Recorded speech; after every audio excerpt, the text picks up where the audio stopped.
Boom. What's going on, good people? Welcome to another episode of Outside the Box with Mike Terry.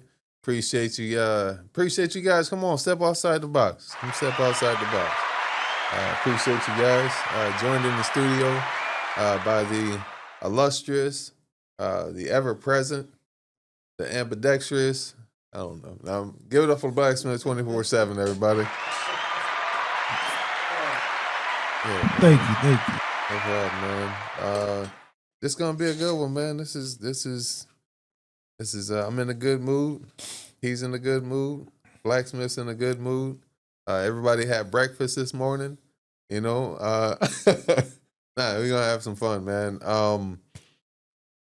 Usually I say a bunch of stuff or a couple of things before we introduce our guests here, but I don't know. I just want to get right into it, man. We're having a good conversation before we started. But before we get into everything, let me tell you a little bit about him.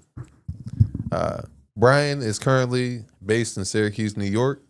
He's doing stand-up. He's been doing stand-up comedy throughout upstate New York. Performed at the Funny Bone, even stages in New York City. Fun fact, Brian's parents own and run Nave's Popcorn, 1,000 Islands in Alexandria Bay. So if you're in that area, make sure you purchase some good quality popcorn. Brian also will be recording his second stand-up comedy album titled Letters Are Hard on April 12th at both 7 p.m. and 9 p.m. at the McCarthy Mercantile on 217 South Salina Street. So make sure you go and support. Make sure you make yourself available. It's going to be a fun night of laughter and just good vibes. Ladies and gentlemen, let me not say any more. Give a big round of applause for Brian Enck, everybody. Brian Enck. Hello. Thanks for having me. Absolutely, man. Appreciate you coming. Happy to be here. Yeah, man. In the middle of me yelling, I'm like, it's not necessary. Like, you're right there in a closed space. We'll find the right volume. Yeah, we'll find the right volume to communicate to each other. It'll be great. Thanks for having me again. I used to be inside the box, and now thanks to this podcast, I've been able to be outside of it. Right. It's much better. There's more room. How's everything been going, man? Good, man. Again, thanks for having me. It's been good. I'm in special promotion mode right now, which is the least fun about making anything.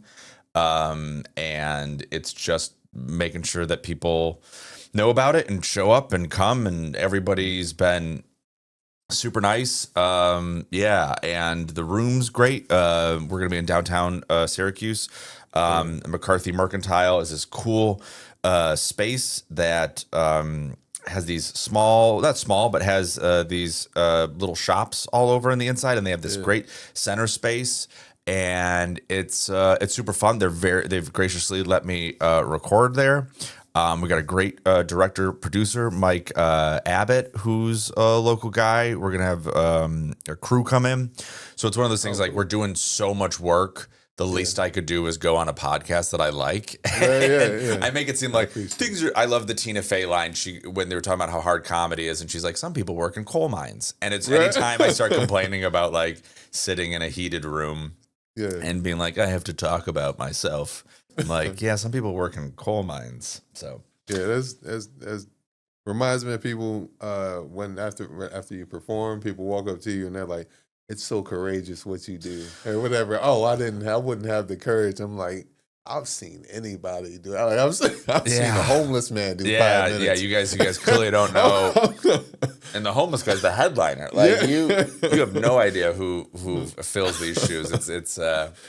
No, the hardest part is just self-promotion is so hard because you're either a lunatic and you enjoy it, or you're a normal person and it's like pulling teeth. And so it's been like I cut together these clips of me and I push them out there and people like them, but at the same time I'm like, this is just terrible to keep watching over and over again and put the subtitles in. That's the hardest part, when you put the subtitles in, you're like, I should have said this, I should have said that, and I have to type in the dumb thing I did say. I think I might be a little lazy with the subtitles, especially when it's clips. I just like I use was it UCut, and I just like select the video and just hit captions. And sometimes I'll edit, but like I see different ways people are doing it, where it's like the words light up. I'm like, I don't know how they're doing it. It reminds me of like karaoke when you're reading it as you go. Yeah.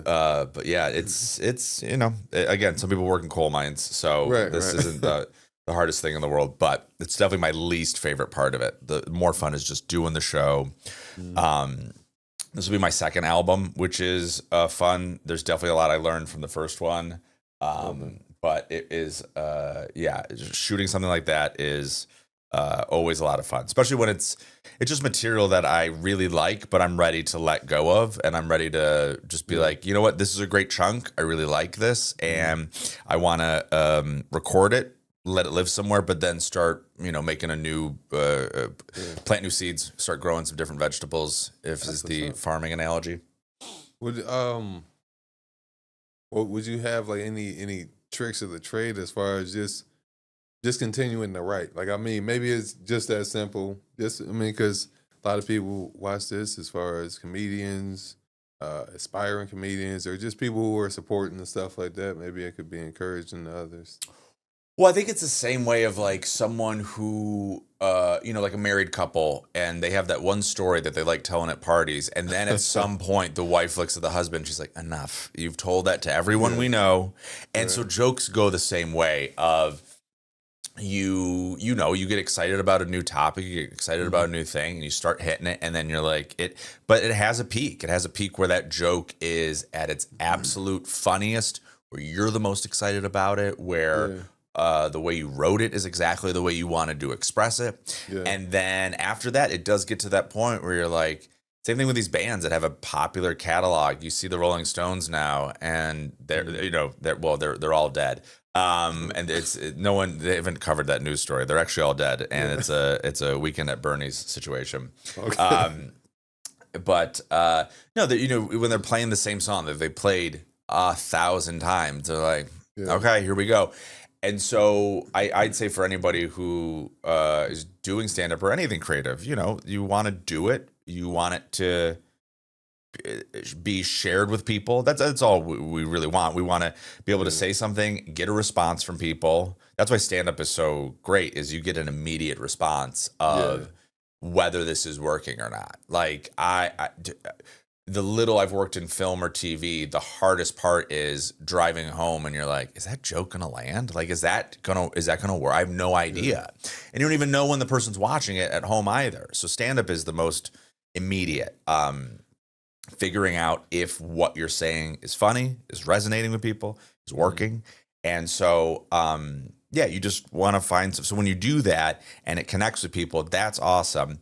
But you want to record it and cut it and let it live somewhere right at the peak moment. That's the best situation that can be. Yeah, it's cool, man. As you said, you learned a lot of things from your first special. What year did you record it? What are some things that, I got a Facebook memory yesterday that I was promoting it 4 years ago. I shot it before COVID. Okay. And so I shot it the fall right before, because COVID really hit like March 2020. And so I recorded it right before, and it was just, it took a year for it to get cut because it was so hard to get footage, to get that footage from people and to do all that stuff. But it was, the hardest part was just, you learn that you got to do multiple takes, which is not to say that if they don't laugh at it the first time, you can sneak in the second show. There was 2 jokes that usually do very well that I had to cut because I only did one recording because somebody was talking through the joke. And I had to like deal with them. And even though it was funny, it wasn't what I wanted that joke to be. And you're like, shit, all right, we gotta rework this. And then there was another one where I flubbed up the line to a point where I was like, shoot, I wish I had another go at that. And so this time we'll do 2 tapings, and just for the purposes of doing a joke, and we're covering tons of topics. It's going to be super fun. We're actually going to be talking about COVID. I'm talking about my marriage. I've been married 2.5 years now. Congrats, man. Congrats. Thank you. And then just other stuff too. And it's just recording 2 of them gives space for maybe on the second show, the one about, it resonates better. I've done small recordings of it where I mention my wife, and there's people in the audience who know her, because we always like to invite friends and stuff to shows. Yeah. And then they'll like cheer her name. They'll be like, Lakshmi, woo! And I'm like, well, if we did this on an album recording, that wouldn't work. That would be... Yeah, man. My favorite one of my wife in the audience. You mentioned the Funny Bones, a great club here in Syracuse, and I was opening up for, forget who it was, but it had just made national news here in the city that a teacher got jumped by a parent. Do you remember that? Oh, yeah. Okay. Yeah. So it wasn't in her district, but it wasn't at her school, but it was in my wife's district. And so we're driving to the show. My parents happened to be in town. They came to the show, and it's that room can like fit 300 people. So it's a packed room. Yeah. And so I have a joke that I wrote on the way there of, it'd be really funny if my wife wishes that she was the teacher who got jumped because she can sue the school district and not have to work anymore. Like, it was funny. And that's not who my wife is at all. She loves teaching. She's an amazing educator. Mm-hmm. But I was like, oh, that'd be really funny if that's the conversation we're having. Yeah. So I write this joke in my head. That's the whole joke. She wishes that she was the one who got jumped and she wouldn't have to be a teacher anymore. Unbeknownst to me, Lakshmi's sitting there and she sees a guy and she's like, man, that guy looks a lot like the lawyer for our district, like who represents the school. And turns out it's the HR and lawyer guy who's about to go to court over this case, this national news case. Yeah. And she has no way to get in touch to me and be like, don't do the bit because I'm about to go on. And so I get on stage, I do the bit, and in her head, she's like, well, there's no way that this guy, the lawyer, could know possibly that it's me. I'm okay. And then sure enough, I mentioned that my wife is Indian. And she's like, that narrows the pool a little bit. Yeah. And then there's a couple in the front, Indian girl, white guy, just like me and my wife. And I go, what part of India is your family from? She goes, South India. And I swear, I go, Lakshmi, there's another South India. And she's like, oh my God. Oh, well, for her, gods. Oh, my gods. What is he doing? And she had to run up to the lawyer after the show and be like, I don't wish that that's what happened. He's being a comedian. He's just being funny. I'm really upset that happened to one of our That's right. And the lawyer, he was like, yeah, no, I didn't think you did. Like, I know it's a comedy show. That's cool. Yeah, that's fun to have when there's times where I bring up my wife and it has a negative backlash. That's cool, man. That's I met you in, I think it was 2021. Yeah, we've known each other for a while. Yeah. Remember it was Rochester. I think it was a Sunday open mic or something like that. Yeah. And then man, we performed together a few times since then. I heard, I think we were talking and stuff like that, and you said you came from New York City and stuff like that. But I've always been like curious. I'm like, man, when I ask this is, I try to phrase it, your comedy origin story. Like, what's the journey? How did you get started in comedy? What's something that made you want to do it? I was thinking about this. I've talked about this a lot, but not this part that I'm about to share. So real quick, the bullet points are, I started doing stand-up in college, freshman year of college. I always wanted to do it forever. And my dad, God bless him, was living in Rochester. I was going to a school in the Finger Lakes called Keuka College. And so it was an hour and a half away from Rochester. My dad drove from Rochester, picked my stupid ass up, who wanted to go to an open mic, back in Rochester. So he drives to Keuka, drives back to where he just came from, because I didn't have a car. I did 5 minutes of terrible stand-up while all these like guys who were just like fresh off a divorce calling me Justin Bieber because I was like 19. And and they're just complaining about their ex-wives. And I had like I had material I wanted to work out. And then my dad drove me back to college to drop me off, and then he did that like 4 or 5 times for me to get started and get my chops. And then I started doing a couple shows, and I was like, people were handing me a check, and I was like, this could, I know I don't want to finish college. I want to do what I'm doing right now, and I don't need a degree for that.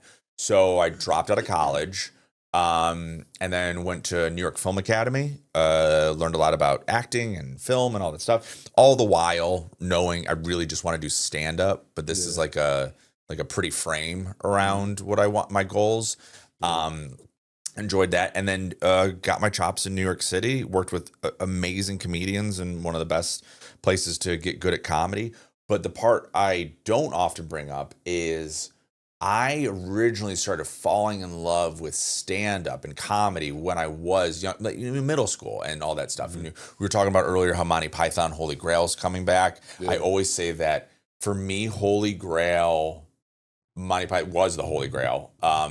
But the same way, like when people talk about when they first heard the Beatles or band that they love, that like they're like, oh, I identify with this. Like this music represents my essence. They get me, they get me. Or when people are like, here's when I committed myself to the Lord Jesus Christ. When I saw men galloping over a hill, banging coconuts together, I was like, these are my people. This is the best thing in the world. And so I loved comedy and stand-up from a young age. And what was amazing was there wasn't as much stand-up in my home.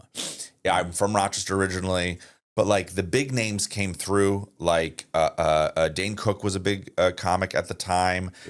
Blue Collar Comedy was going around, but I'm in Rochester, like suburb and city of Rochester-ish. So I was like, I don't, get her done means nothing to me. The only flannel I ever see is on Lesbians. Like, I don't know what you guys are talking about, but I liked the art of it. But what was amazing was I started falling in love. I didn't realize how many comedic actors were stand-ups. So like Martin Lawrence, the first time I saw him was movies. Like he did this movie with Danny DeVito where he's like he's a professional art thief or something like that. I forget the name of it. It's super Shorty? No, but it's in that time period. And then I saw him on Blue Streak, and then someone's like, he does stand-up, right? And then I was like, and so that's when I jumped into the stand-up world and realized that all these actors, funny actors who I really liked, did stand-up. And so then I started getting into all the stuff. And then the big one was Chappelle Show and Dave Chappelle. And at the time, my parents had gotten divorced. And me, my brother, my sister, we were living in East Rochester, we were in this area that they didn't call the projects, but I liken it to it wasn't the projects, but every park or playground was named after somebody who died right in that location. So you know what I mean? Like it had all the elements of a project, but we were 3 white kids, and just like, it was funny. We were the project kids at school, but we were the suburb kids at this, and so there was no fit, but I did the Chappelle white voices for all the kids. And so they loved it. And then suburbs that thought we were, hood rats or whatever it was, I explained the black jokes to them. Like I explained, and then that was the world that I absolutely loved. I was like, oh, there's something really funny and universal here. Chappelle is my God. I absolutely love this. And so then this is the funniest part, because I was just thinking about this. I remember having a sleepover at my house, as you did as a kid, sleepovers, friends, all this stuff. And I had a yellow pad, just like this. And I had written jokes, and I'm in middle school, so they were all god awful. But we're in the basement. I'm with some of my friends. We're watching stand up, and it was like I was coming out of the closet. I was going to tell them I'm a comedian and I want to be a stand up. And I have it, and I'm like, I'm about to run these jokes by my friends. And I said, hey guys, I think I want to do stand up comedy. And all of them were like, you're not funny. Like, nothing about you is funny. There's nothing. Like, and he's pointing the screen like, and he said, he goes, these people are making it up on the spot, which is 100% wrong. And so I literally, like something from a sad Hallmark movie, I just tucked the legal pad under my sleeping bag and was like, oh, yeah, I guess I don't do this. And that was like, but always wanted to do it. And so that was one part when you asked, like, what's your origin story? I forgot. There was like this part at the beginning where it was full you're bad at that. You're like, you're not fun. And if you ever talk to me in person, not really that funny, but on stage, Mike and I get to create some stuff and talk about things that maybe isn't conversationally appropriate. That works great. Right. But you have that when you do really great at the show and then they come talk to you and they're like, can we hang out? And you're like, I promise this isn't going to be the same thing. Right. That's a different guy up there. That's a different guy. That's a different guy. Yeah. And that guy's got worked out material that he's been practicing, and this conversation isn't going to go that way. You know what I don't like? Like, it's when, like, say it's a group of friends, there's a family reunion maybe. Mm-hmm. They know you do comedy. There's a funny relative. They just try to put you in the room. All right, come on, do it. Do the thing. We got them in the room together. Go ahead. It's like they pushing you, or they're trying to push a bit on you, or like you gotta talk about Uncle Larry, right? And you're like, no, not really. Like, I know Uncle Larry's funny, and I know that it's fun to hang out with him, but I'm like, how do I explain Uncle Larry to strangers in Albany? You know what I mean? Like, I don't know. It's they always try to put you in a room together. Yeah, that's true. And then like this could work in one of your sketches. One of your skits. Like they throwing you a bone or something. Yes, yeah. Yeah, do that in your little comedy show. There's nothing worse than, it's more audience members usually, and it's 95% of audience members are amazing. They they like comedy, they like stand-ups, they like people, and then 5%. It's the same way. Like if a appliance in your house catches on fire, 95% of your house is not on fire. Right, but when your oven catches fire, you're like, oh shit, this is a problem. Like I need to focus on this, and that's why most audiences aren't bad. But after the show, sometimes, especially if they want to build on a joke especially when it's like a polished joke that like does well, and they're like, you should say this, and then they'll say, and if it works, I want my percentage. And you're like, who the fuck do you think you are? Right. What do you like? All right, I'll thank you, Lorne Michaels. I appreciate that tag you gave me. Yeah. Sometimes I just like, I'll smile or nod. I'm like, that's all you can do. That's all you can do. And actually, when we're talking about comics, there's a really good scene in Binghamton and in Albany and here in Syracuse also, with lots of really great new comics that are working stuff out. And I remember I was talking with a group of them, and I love writing notes and punch-ups for other comics. I never usually give them. It's just I can't help myself. Like if someone has a joke and I'm like, oh, I would hit this again. I would hit, and in the off chance if they come up and go, hey, and it's so egotistical, but because it's what I would do. If I did this with comics coming up, like Mark Norman, Sam Morril, these were comics who, if I ever was able to get in the same room with them, I would say like, hey, if you saw any of my act, do you have any recommendations? Do you have anything? Absolutely. And some people I think shy away from that. But I would always say for comics coming up, get with a group of people, get with people that you like, and say, hey, do you mind watching my set? And write down tags you think I could do or things I could work. I have great punchlines that someone else kind of put that in the framework, because it's really nice. It's the same way when someone writes a movie with a group of people. They say it came from the room. The room wrote it. It was everybody's consciousness coming together, and that's super fun. So I do like writing, but I think that because the audience gives those tags and that's so annoying, maybe people shy away from it. But I like the idea of and even if a comic, I've gotten tags from a comic, even sometimes when they give good tags, I'll think in my head, well, that's not where I want to take the joke. But I appreciate what they were saying or whatever. And you just nod your head and you go, oh, maybe that's something I could do. Yeah. Yeah, it's comedy is a journey, man. Like like whether it's performing, whether it's continuing to write, whether it's putting yourself out there, going to new venues, being consistent with the open mics you got in your city, getting on shows.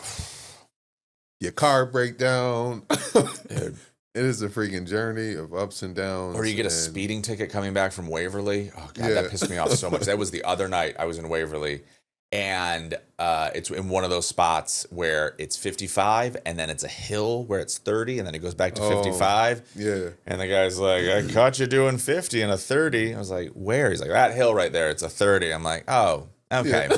It's your spot. Yeah. I'm not admitting that because I will be fighting that ticket. Waverly police. I was going the appropriate speed, you jerks.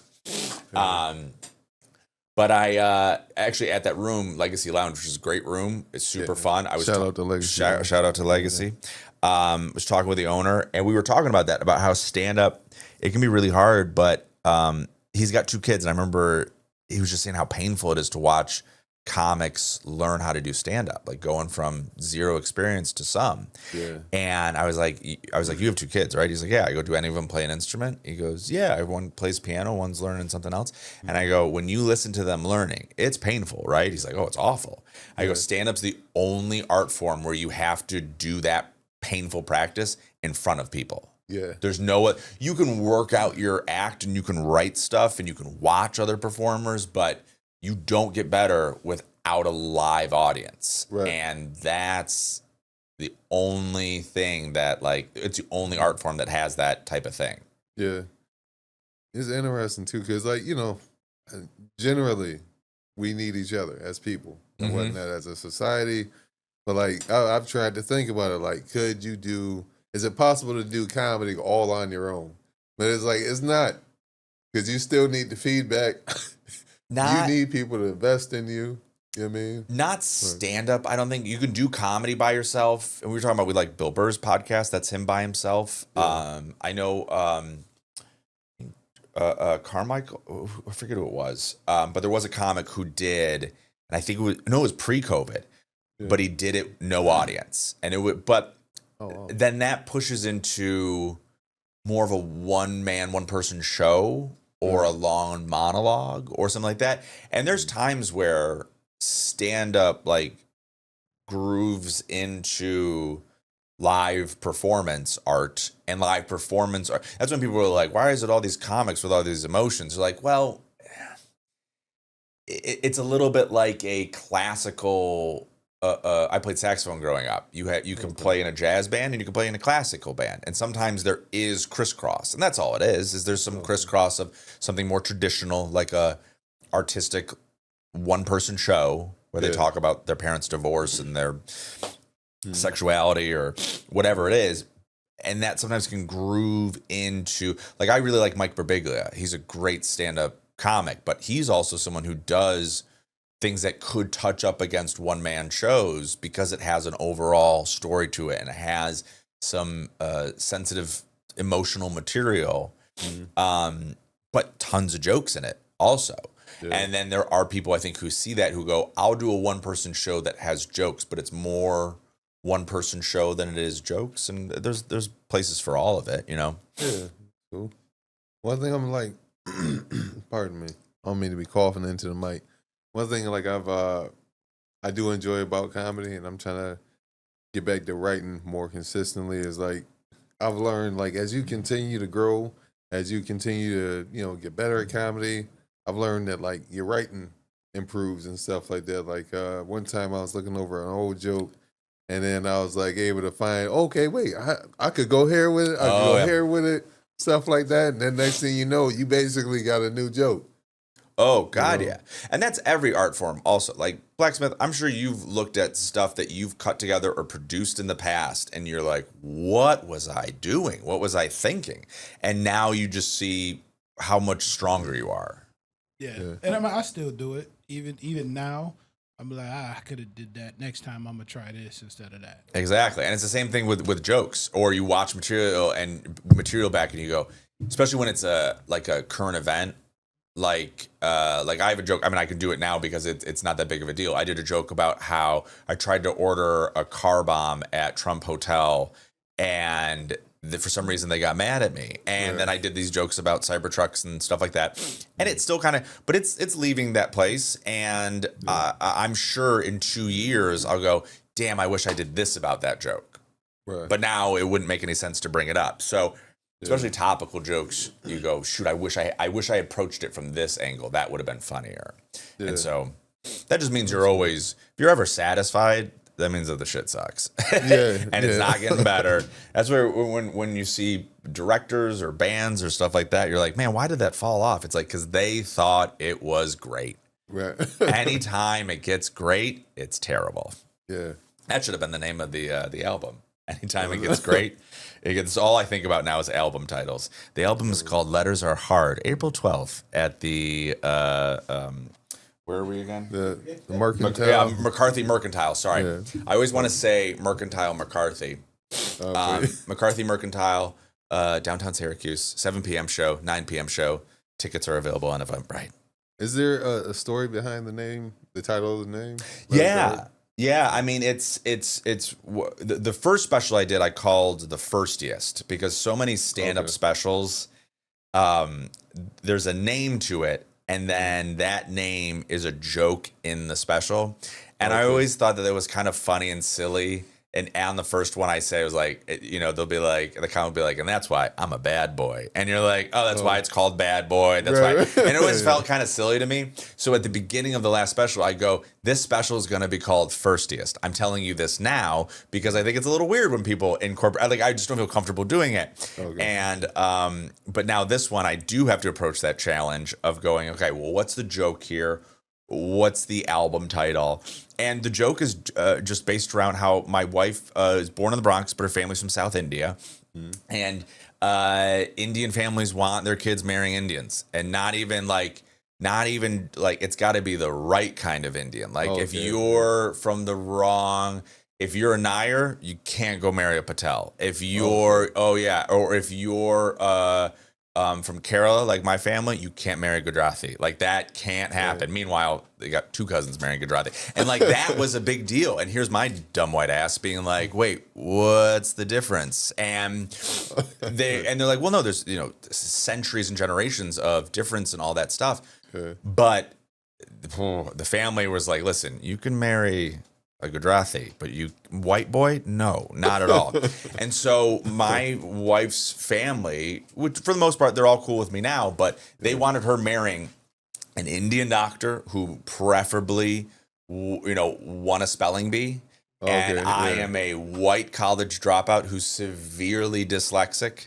The only college I ever succeeded at was at Dyslexia University, where letters are hard.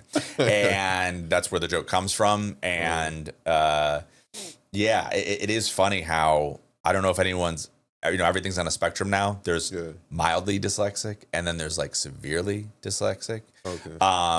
Like I just did shows like a few years back with a buddy of mine, Mikey Mays, and we were both starving. And I was like, all right, let's go get something to eat. And he goes, well, where should we go? We're in a neighborhood we didn't really know. And I look up and there's neon lights. And I go, well, this place has burgers. Let's go here and get burgers. And he goes, what?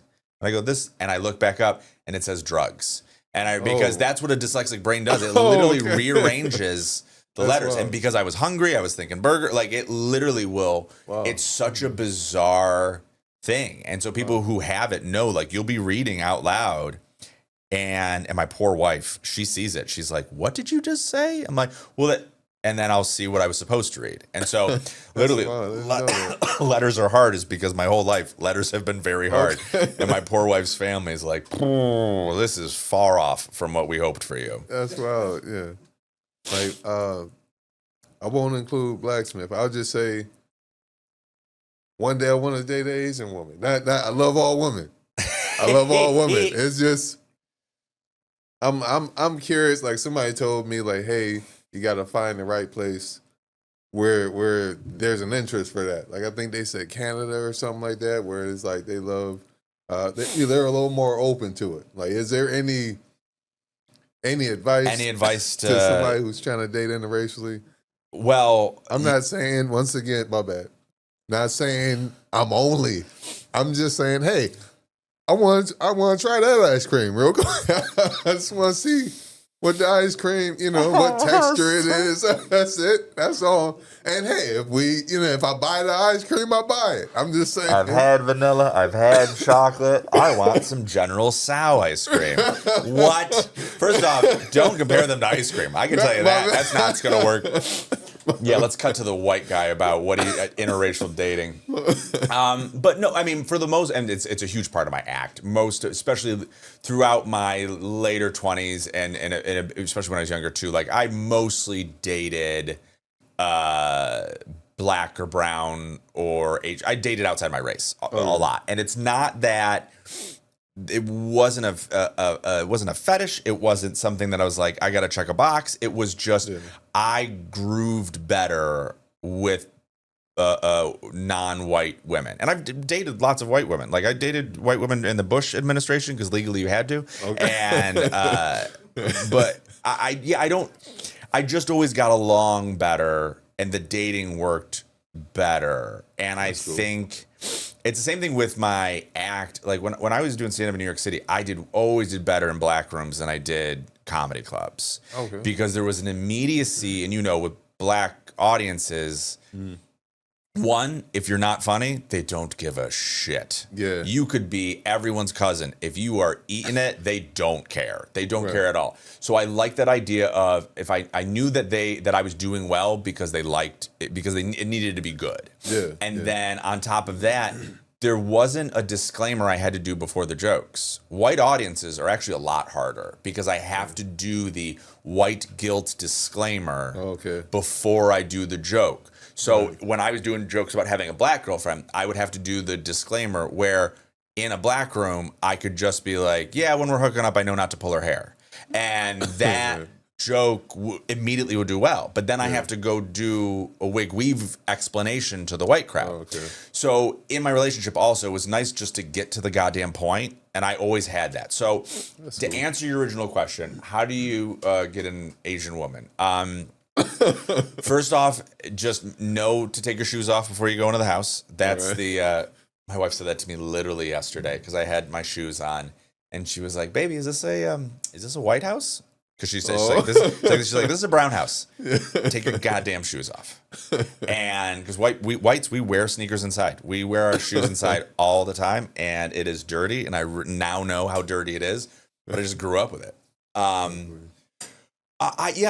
don't know. I'd say, well, that's a tough thing too. Is like Asia is such a, and it's a thing that's coming up with the Asian American Coalition. Like in the 70s, I know that they got together. They were like, we need to be together because we need to get policy passed.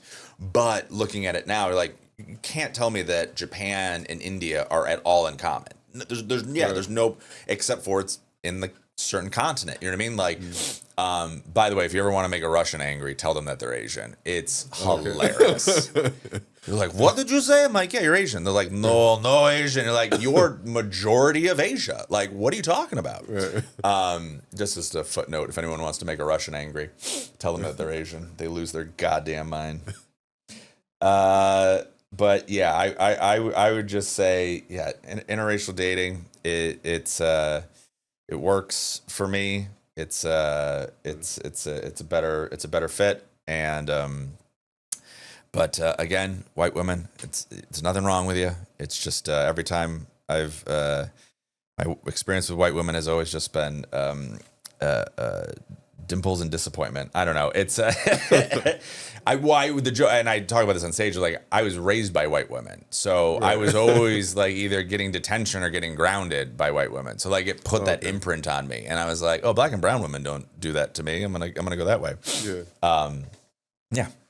It's but it is funny when, oh God, talk about audiences after. Like, that's a very funny thing to go like, hey, I'm looking for an Asian girlfriend. How do I do that? Like, that's dude, I've had every awful after the show comment. It's always a white dude, always an older white guy. Actually, that's not true, but it's always a white person. Okay. Either only white people give me shit about race jokes, and only white people say the worst things. There was this one guy, he's like, yep, I've been happily married to my wife from, I think, Nigeria or wherever it was. Happily married for 30 years. I go, God bless. I go, yep, just wanted an African queen and I got one. I was like, oh no. I mean, thank good, but also, and you're like, oh my God. And so there's that. my other favorite one is I had a white girl come up to me after a show once, and it was when I was dating my ex, and it was about the material from the last special. That was about an ex-girlfriend. And that was funny too, because when I released that album, I was dating Lakshmi, and it was all about having a black girlfriend, and she got texts from her friends being like, "Does Brian think you're black?" Oh, and they'd be like, no, that's from years ago. It's from years ago. It's material from years ago. And so I had this white girl come up to me after the show. She's like, "You think because you have a black girlfriend, you can do all those black jokes? That's not okay." And like God sent them, interracial couple, black guy, white girl, came up to me and they're like, "Hey, so sorry to interrupt. We just wanted to say real quick, we loved all that interracial material that you did. There's not that much jokes about it, and so we really appreciate you doing that. That was great. Sorry to interrupt." And I looked at her. I was like, "You done?" And I was like, "No, take me with you. This bitch is there. She's the reason why I didn't marry a white woman. God." But yeah, that's it's just, and it's but again, it's disclaimer for white audiences. Yeah. Black audience, I can go. I had a joke forever. I was like, before the pandemic, had a black girlfriend, and now after the pandemic, I'm married to an Indian woman. Same amount of Indian hair in both relationships. Okay. And immediately they were like, "Oh, that's a weave joke. I get it. It's a weave joke because it's all Indian hair. Got it." When I do it for a white audience, I have to explain the weave part. I have to put the thing beforehand. I have to do the John Mulaney joke of it's okay to laugh at these jokes. If anyone's mad, I'll get in trouble. Like, right. And black audiences just go, "Oh yeah, no, that's funny," and then we're ready for the next one. Or white audiences are like, "Can I laugh at that?" Right. Which is good, because once white people feel comfortable and confident, I'm German. I'll tell you what happens. It's not good. You can't have confident whites. Yeah. They try to take over Poland. But no, man, that's cool. Like different crowds, different audiences. Like I definitely feel you on black audiences and stuff like that. You gotta get to the point. Like I think I've said it before. Like with white audiences, you get 3 tries before they lose interest. You know what I mean? As far as like, hey, this joke didn't work. This joke didn't work. You got to bring it on the 3rd. Black people get 2, maybe 1.5 if they already pissed off. Oh, you're on strike 2 and they're pitching they're pitching 3. Like they'll give you. And that was a big. It was my buddy Nico White, who's an amazing comic. Go look him up. He's great. Also, I was doing the clubs and he was the one. I was getting so frustrated. I was doing clubs and I was doing alt rooms. And that's more of kind of the soft-spoken comedy, I call it, which I really like. Like, that's Patton Oswalt, Maria Bamford, like amazing comics. Yeah. But it wasn't my voice. And I was getting so frustrated. He goes, "Why don't you come up to Harlem and just do some of these shows?" And so I did those, and I learned immediately, like, you got to get in quick. And I remember I had this dumb joke about, "I'm not here to do stand-up. I'm actually just the landlord. I want to make sure everything's going okay." And then they're like, "Okay, we like you. What's the next one?" Then would go into, "I have a black girlfriend, so it's okay that I'm here." And then we go into the next one. And by the end of the set, I was able to do all the material I wanted to do. It wasn't even about black stuff. It was about family stuff or whatever. But you got to work. Roy Wood Jr. is another great comic. He talks about that openly, about how he goes, "I had to get my audiences right away." That's why his special father figure, which is really good, he opens up with, "But if we get rid of the Confederate flag," crowd goes quiet. And he goes, "If we get rid of the Confederate flag, how am I going to know the good white people from the bad ones?" And you're like, damn, that's funny. And also, I'm hooked. I'm in. I'm good to go. Yeah. That's the other thing, actually, this has been coming up a lot in talking with newer comics, is best advice I got was terrible advice. And it was, I was doing jokes where I call them "here's who I am" jokes. Where at the beginning, here's what I look like. Here's who I am. I used to do a joke about how I look like Ellen DeGeneres. And, kind of dumb joke, but the audience goes, "That's what you look like." And then you also see how I react to it. So you now know who I am and how I feel about it. And all my other jokes are going to do so much better now because I've told you who I am. Yeah. And I had a couple comics in the alt scene be like, "It's kind of hacky to do that." Instead of thinking, these guys just bombed every show I've seen them on, I took it to heart and I was like, "Oh, I should." So that my advice to any new comics is listen to everyone and also don't listen to anyone. Take it in, really process it, think if you want to change or do whatever. No advice is bad advice, but I took that advice, and for like 2 years, I did material I really didn't like. I didn't do, and I just went back to it. And I love those setup jokes. I think it's a great way to introduce, because no one knows who the hell you are. No one knows who you are. Yeah. So you got to open up. Like my last special, I said, I dressed up for this. It doesn't matter. However I dress, I just look like a fun youth pastor. Okay. And I look like I'm always trying to convert kids to the Lord. Like, I know you guys like those superhero movies. You know who the best superhero was? Jesus. Right. And boom, we're off. You know who I am. You know what I look like. You know how I feel about it. Yeah. And then the rest of my jokes, you can enjoy more because we're friends now. Yeah. I think that's something that I've learned along the way also is you can get distracted. You know, you can go off into like you said, you started doing some jokes that you didn't like. Comedy should be fun for you. It should always be fun for you. So it's like, whether you're pulled in this direction, all right, I'm going to try to be political or whatever. If you're not having fun on stage, it's going to Well, you're never going to find your voice. If you're doing someone else's, you're never going to find your voice. Right. Like, I can do the political joke about the Cybertruck, and it's in my voice. It's me trying to, it's not about me saying Trump is awful and Elon Musk is awful. They are. But the joke is I'm trying to order a car bomb at Trump Hotel. That's how serious I take those two idiots. And so that's my voice. And that joke works. But if you're right. If you're if you're not having fun, you're not going to do it in your voice. Yeah. It's, but I wonder, I think everybody might have to go through that, or like they may go through that at some point. Like that's part of the journey also. And if you want to see it live, April 12th at the McCarthy Mercantile, 7 p.m., 9 p.m. shows. That's cool, man. I'm gonna keep shamelessly plugging. Yeah. What would be something that you're proud of, like something that you're proud of yourself that people don't know about Brian Enck? What's something that I'm proud of that people don't really know about me? Well, yeah, not as a comedy thing. I am very proud of. Very good at. I've been getting into disc golf. Familiar with this? Disc golf. Where they throw. Well, it's not the shooting, is it? No, I'm not that kind of white. I'm the other kind of white that plays disc golf. So it's just these like cages, and it's like golf, but you do frisbees and stuff like that. And I've been playing with my neighbors and my friends recently, and it's a super fun thing. It's a great sport to drink a beer, smoke some weed, and walk around and throw a disc around, and it's super fun. So that's one thing I really like that I'm good at. I'm a good saxophone player. That's the other one that I really loved playing, and I want to get back into it. I really loved playing saxophone. It was just a very fun time in my life. I loved and still love jazz music and all the greats, and it was a fun thing to do. That was like it was just something I enjoyed doing.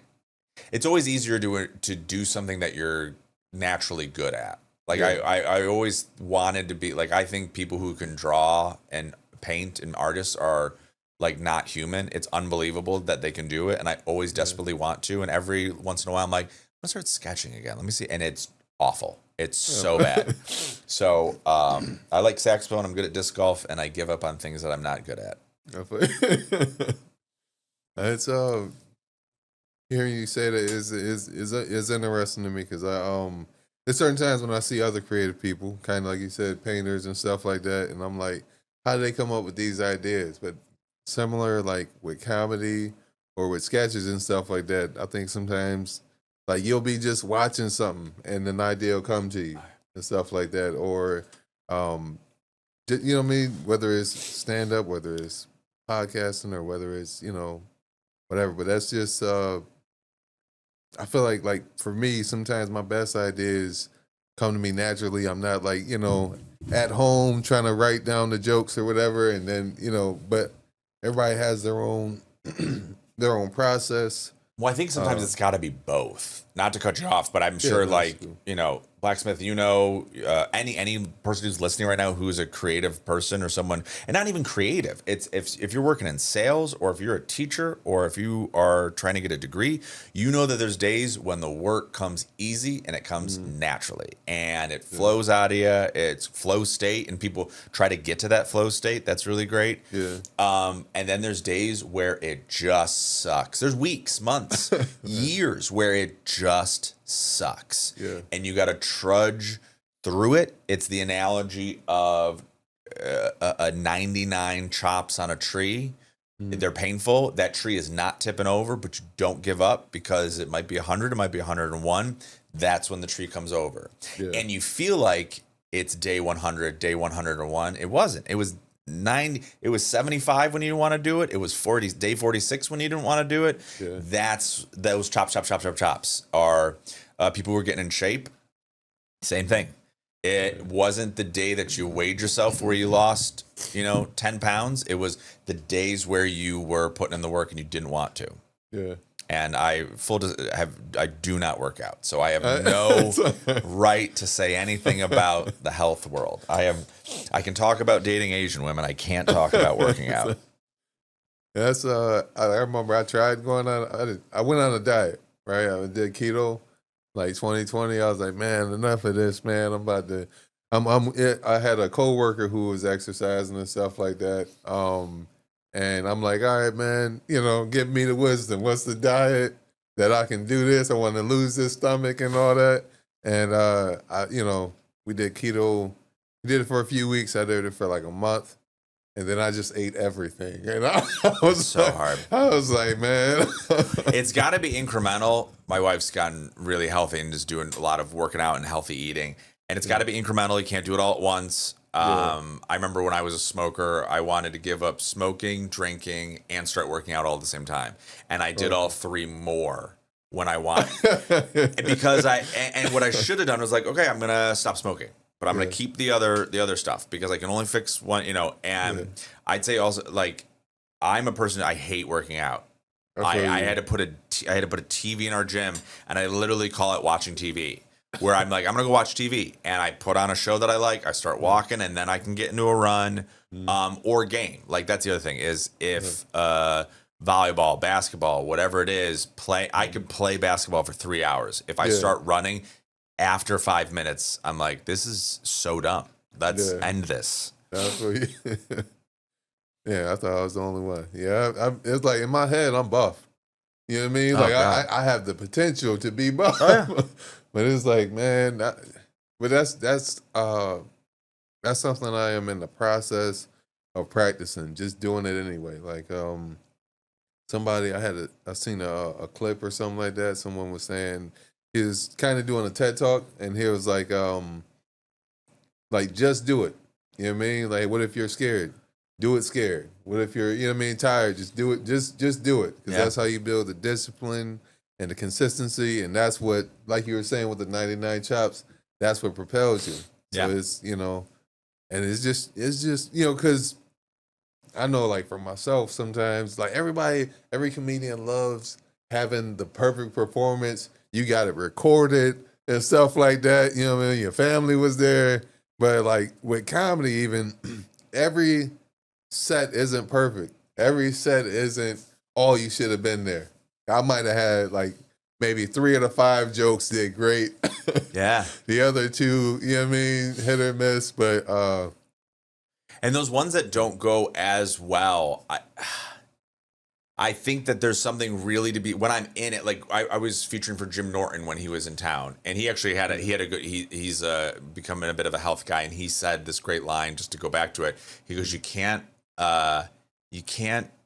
outrun a bad diet," and that was the thing. It was like, yeah, you can work out a lot, but you got to put good stuff in you. But anyway, for Friday night show was okay. Saturday first show, they loved me. I loved them. It was great. I felt so good about myself, and it was awesome. Saturday late show, they were tight. They were really hard. And in the moment, I remember thinking, this is better for me than the first show. Right. Because the first show was easy. I could have gone up there and farted and they would have liked me. Yeah. But the harder, and it made me work harder. So on those days when, whether it's working out or whatever you're talking about, when it's harder, those are the most productive days. Those are the ones where, and you gotta, with your material also, like you have some ideas maybe where you want to take it and stuff like that. And when they're not loving what you're doing, you go, okay, let's try this. Let's swing this way. Let's zig, let's zag. Yeah. And it makes you a better, and then you get off stage and you write down the tag because you're like, oh, because I had to work harder, I have a better tag now. Yeah. Yeah, that's all. Because what I've learned sometimes, if I'm having a set and it's like, okay, they're not with me. Like I'll try to go into crowd work, and sometimes I'll get some gold, sometimes I won't. Like I remember, it's not like it's limited to my past, but I remember having performances where I'm like, I can't wait to get off stage. Oh God! Like my pride's not gonna let me just say, all right, thank you, and drop the mic and walk off. And I'm like, we were always trying to get them a little bit also, and it's also funny too, like. I was doing this benefit show with our friend Mike Peters. We shout out Mike Peters. He is the king of upstate comedy. He is an absolute gem. Homebrewed comedy. If you are hearing this, hold on. If you're hearing this, come to my special recording. Yeah. April 12th. McCarthy Mercantile, 7 p.m., 9 p.m. shows. And when you get there early, go to Jamaica Q's because that's where we have people hanging out and grabbing drinks before coming down. Nice. But Mike was we were doing a benefit show together, and I had most of the audience, but there's 2 tables in the front that I couldn't crack and I couldn't get, and I spent so much time trying to get them. Yeah. And he's like, and he's great. He was right. He goes, you shouldn't have tried to get them. You should have just gone with the people that you liked, that liked you. Yeah. And then maybe you would have gotten them that way, or you could have made fun that they're not enjoying it because everybody else is. Right. And it's hard. Yeah. Your pride gets involved. It's hard. You're like, this is not the one. This sucks. Yeah. You keep working and you keep trying to get them back. It's, yeah. The battle and whatnot. Yeah, man. I love a bomb because I know the comics are enjoying it. That's the great part of it. Because we're like, hey, that could be me. It might be me in a few minutes when I try to go up after. Right. And you're like, all right, we're all in this together. And also bombs are just funny. Bombs are very funny to comics because we don't want to be doing this. Yeah. We want to make you laugh. Right. We want you to like us. And it's so funny when it just doesn't hit. Yeah. And it's so funny to us comics. At that Don't know why that is. At that point, you're just trying to make the comedians laugh and stuff. Oh, like yeah, when you shift gears and you're just like, fuck it, I'm going to make you guys laugh in the back. Yeah. Oh, God. Oh, man. But yeah, that was just a personal thought. So I'll get back to it, my bad. I was thinking of a recent performance that I had where I was like, I shouldn't have went out like that. But it's all part of the journey, and I'm grateful that I don't know, I got some clarity and stuff like that. And it's like kind of a little bit like you're talking the people who do it every day and people who are disciplined and set themselves up well. Like if I go on stage and I'm really feeling myself, I know it's going to be bad. And if I go on stage and I really hate myself, I know it's going to be bad. It's finding that neutral of, I'm sure like martial arts or fighting, they call it like this, like a stance where you're like in your neutral stance. If you're leaning too far forward, you're going to fall over. If you're too far back, they're going to get you. But that neutral stance is where you want to be. Again, I don't do martial arts or workout. April 12th at especially like my first year, I was like, when I'm nervous, I was like, that was like the sweet spot. Like if it's like I remember like my very first performance, like in high school, it was a talent show, and they're about to call my name, and I forgot all my jokes. But it ended up going okay for like my first time. But like I don't know, that's because I've had times where like with an open mic, I feel like that can kind of go either way because you could go up like if I'm like, all right, everybody here knows me enough where I got the credibility stored up. I'm going to work on these jokes. And then, you know what I mean? You could go up there. It could be gold. It could be trash or whatever. But like with a show, I definitely agree. Like if you I go up there and I'm nervous, or I'm just like, at least like, I really, really want to do good. You know, I feel like that's like the sweet spot. If Well, you want to get to that flow state, and I think they say that the flow state, it's 10% harder than what you're comfortable with. If you can do 10% harder than what your neutral is, that's how you hit flow state. It can't be too hard. It can't be too easy either. And yeah, you're just trying to keep attention, get attention. I was doing a show down in Crooked Mouth, down in Endicott. Shout out Crooked Mouth, Stephen Brown, and those guys. And that night there was it's a great brewery, but there was 3 tables that were there not for the show at all. Oh, okay. And they were just talking the entire time. And you can't, they didn't know there was going to be a show going on. It's not their fault. Right. And you try to get their attention and you try to get them to be quiet. And so I literally, no one's having an easy time with it. One comic turned his back to him. That was super funny. But I literally just, when I got on stage, I just went, and here's the thing about Jews. Silence. I was like, cool. Now that I have you, they're hard to book things on Saturday, and then just went and I just kept having, like you're saying, you just had to keep getting them back, and then they would start chatting again, and then I think I had one about like traveling with black people. Quiet again. I'm like, it's easy because I'm the only one who needs a sunscreen, and or whatever, and it was. That challenge actually can make it. I think that could be the sum of this whole podcast episode, is like the challenge can be good. Yeah, for sure, man. What are like some changes that you've made, whether it's like personally or professionally? Time frame could be like in your first year or throughout any time any changes that you made that you would say, all right, that helped me get to the next level. I think the one that we kind of talked about was a big one, about how especially for stand-up or any art form, can be groups that you admire or performers that you admire, even if it's not something that you do. Like, I really like alt comic, and I really like character stand-up comedy, even though it's not something that I do because I just don't have the gears to make it work. So for me, I think the one big change was knowing that I can appreciate alt comics and all that stuff and not need to mimic them.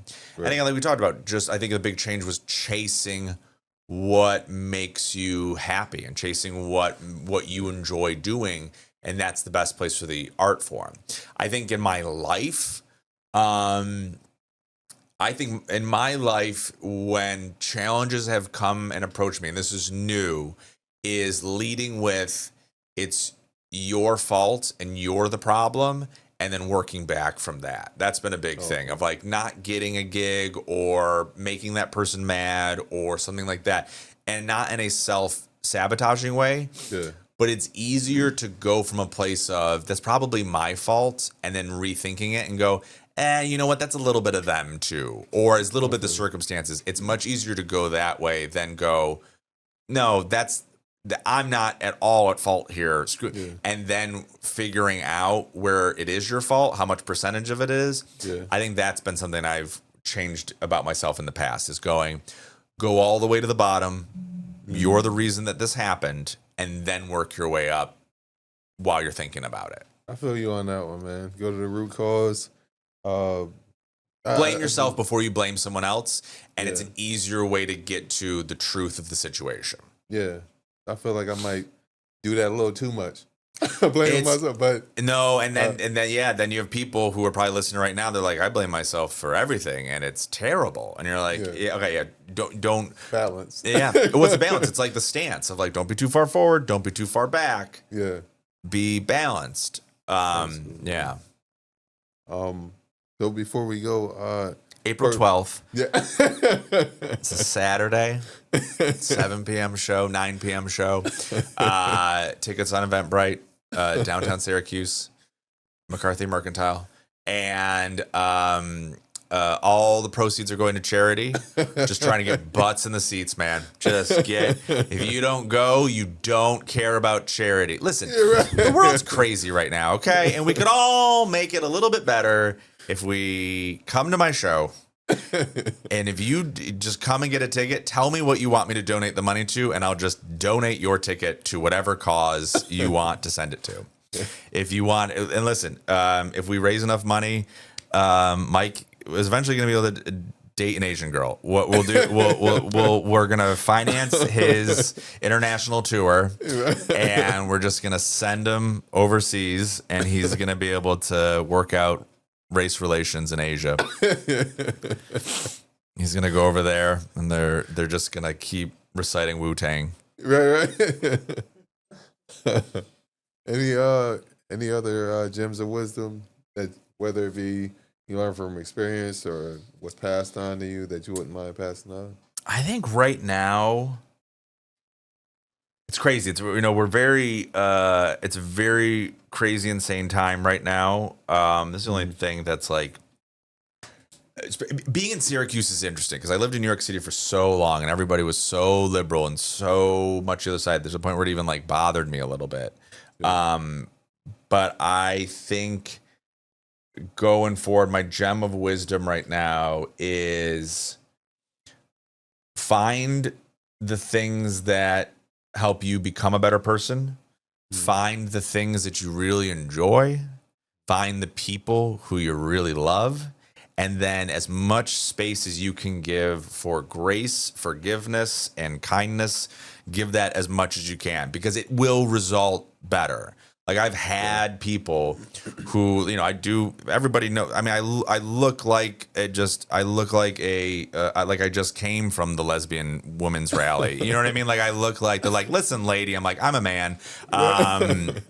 But I have people who get really mad about some of my stances or some of my jokes or things like that. And I used to fight tooth and nail against them. And then I've switched it over to, first off, I'm sorry you feel that way. Can you tell me why you do? And then you gives them space to give your side of it. And I've never changed someone's mind or come to an agreement or common ground with someone when both of our heels are in the ground. It's been giving space to fully just kind of give that space of going, you feel that way for a reason, and how do I help it so you get to a better place? Because I want it to get better. I want it to be a kinder and better thing. And that's my only gem. It's been something I've been thinking about a lot lately, is hold on to the things that, again, really help you become better, the people that help you become better, and then the roadblocks in the way, just give as much space for grace as you can. Because not only is that a good thing to do, the right thing to do, it's also just always going to yield the best results in the long term. Okay. Yeah. I agree with you, man. And I know that can be difficult to do. It takes humility. You got to humble yourself. It's the same word twice. But, sometimes it needs to be said twice. Yeah. And, I agree with you. I'm with you on that, man. So I'm with you. I felt that one. Man. Well, you wanted a gem. I'll drop a goddamn diamond on you. Yeah. It's not all bits, but the bits will be there. April 12th, 7 p.m., 9 p.m. show. McCarthy Mercantile. Proceeds are going to charity. It's going to be a live tape. I would say if anyone's never been to a live taping, that's super fun. It's really fun to see it happen because we got 3 cameras zipping around. It's a super fun space, and we got great comics, and it's going to be really fun. I'm excited about this material. I'm going to be done with it after that. I will say, if you haven't seen me or like my material, either side, come and see it because it's going to be the most polished that material is. And then after that, don't come see me for a while because it's going to be all new and it's going to be garbage. It's going to be terrible. New premises. It's going to be awful. But man, big shout out to Brian Enck. I would gentle on the hand. Bad. Usually I shake hands, but the hand is still jacked up. I wouldn't have used the word jacked. All right. First thing I said, man, like, hey, man, you got to be calmer when you're doing alone time. Yeah. Big shout out to Brian Enck for coming on the podcast, man. Stepping outside the box. Stepping with outside. Mike Terry. Make sure you check him out. April 12th. I may have mentioned that. 7 a.m., 9 p.m., man. I'm sure I'm definitely interested. Definitely interested. Oh, I got tickets for you already. Oh, we'll do some ticket giveaways too also. Okay. You guys can hand out. Yeah. That'd be perfect, Yeah, man. it'd be fun. Yeah. Shout out to the whole family, the whole Enck family. Yeah. Shout out to Syracuse. I'm sorry. I'm just trying to prolong it because I hate doing the ending. I enjoy doing these. They're fun, and you don't want to end them. Endings are also super hard especially for a podcast. You know, there were so many good ones like "good night" and "good luck." Everyone took all the good phrases on how to like land the plane. Yeah. And now the planes aren't landing. So that was an FAA joke. I promise the special's better. I promise. It's polished, worked out material. I hope everybody's doing well, man.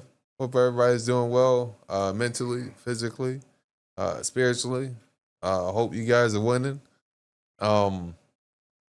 Just do it. Just do it. Remember, do it. Do it tired. Do it scared. Do it frustrated. Do it unmotivated. No one's going to be motivated all the time. You know what I mean? No one's going to be motivated all the time. If you need some motivation, remember, we laugh, educate, motivate. But I'm just saying, you got to build that discipline. Do it drunk, do it high. Yeah. Yeah. Unless it's learning how to drive better. Don't do those ones and don't drive angry either. Don't drive angry, drunk, or high. All right, appreciate y'all, man. Appreciate y'all, man. April 12th, 7 p.m., 9 p.m., McCarthy Mercantile, 217 South Salina Street. Check out your boy Brian Enck. Other comedians are gonna be on there. I think you said. Yeah, we have we got Abdul Hadi hosting it, and then Katie Arroyo. She's a local legend, but she's out of Massachusetts now. Okay. Both of them are so nice to be joining me on it. Katie is so fun to work with, and Abdul is a good friend and a super funny comic. And one thing I love about that, I know we're trying to close out. I purposely tried to make it lots of different comics on like the same type of show. And so Katie's high energy. Abdul is very, I would say, like a character stand-up. Not that he does it; he's just such a unique and funny guy. Yeah. And so for me, that left space for my dumb jokes. You know what I mean? Like that's literally. And so they're super fun, and I'm excited. But yeah, when you come, it's not just going to be me. It's going to be Katie's awesomeness. It's going to be Abdul's funniness, and then it's going to be me at the end. So it'll be very fun. Absolutely. With that being said, make sure if you like this episode, hit that like button. Make sure you subscribe to C2C Indie Radio. Click the notification bell so you can be notified every time we post a new video. Make sure, possibly most importantly, you share this video to somebody who can use a laugh, some education, maybe even some motivation. Preferably an Asian woman in Mike's dating range. This showcases him well.